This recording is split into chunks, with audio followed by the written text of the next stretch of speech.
not too long ago, I decided to make a custom model Thomas, one that was a bit different than any other model that I'd made before, as I'm sure you can tell by looking at it. The idea of this Thomas was a Thomas styled after a World War II Jeep, featuring several support-like items that could be used by the soldiers around him, whether it's the extra gas can or the extra Jeep tire. I just always saw Thomas as more of a support role, rather than being the heavy hitter necessarily. I would give Thomas a headlamp as well as a 50 caliber machine gun on his roof, and from there honestly leave the model alone, as I had a bit of a creative burnout with the World War II models, not really finding them very enjoyable to make anymore. And truth be told, I still kind of feel this way, but with the Thomas model just sitting there and constantly staring at me, eventually I got a bit of an itch to do more to him. Honestly, in terms of realism, this model has been out of the window. He literally has bullet holes in his side tanks, but even still I wanted to see if I could add a bit more realism to him, and that's what I would set out to do, codenaming the project Blackout Branchline.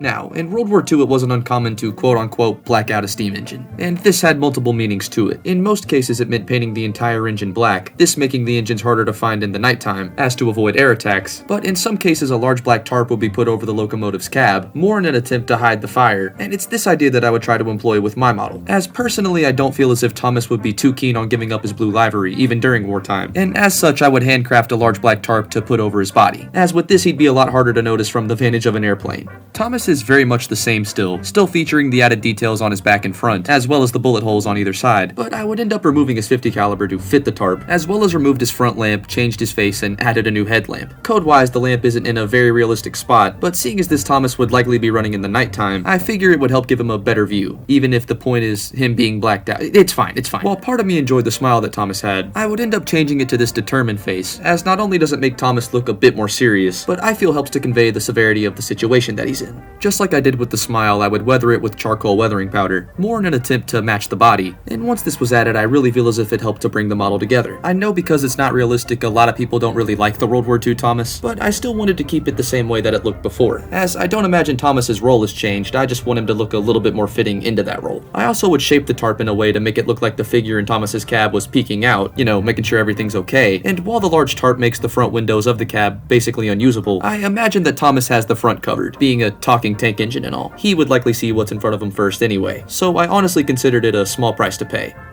Just for fun, I would go back and weather his sides and bullet holes just a little bit more, and of course gave it a coat of matte clear, and with that my updated Thomas was pretty much complete, and thankfully I could call this operation a success.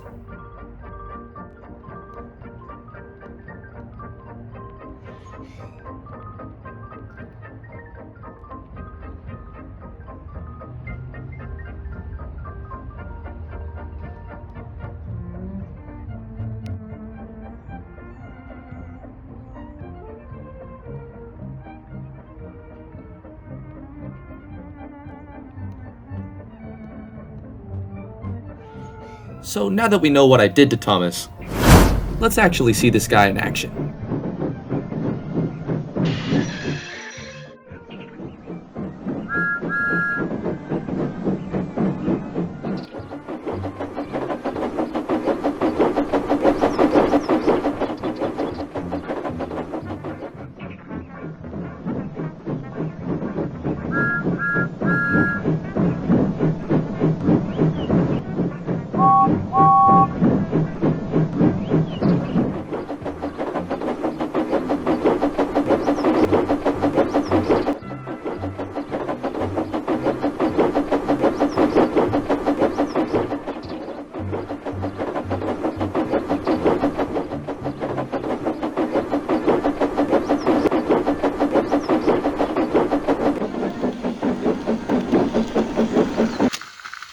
Oops.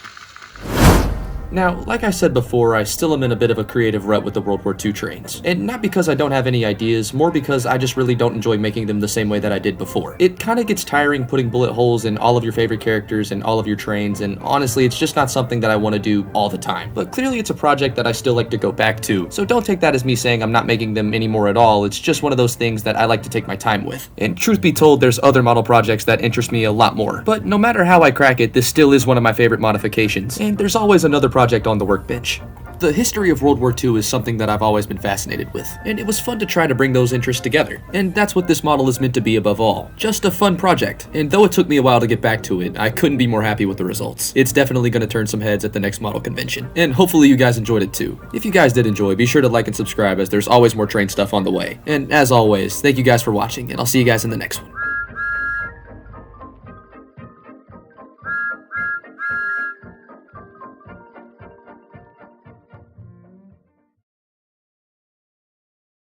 Oh, and I guess if you made it this far, we have a banger coming on Monday. This is a big train set.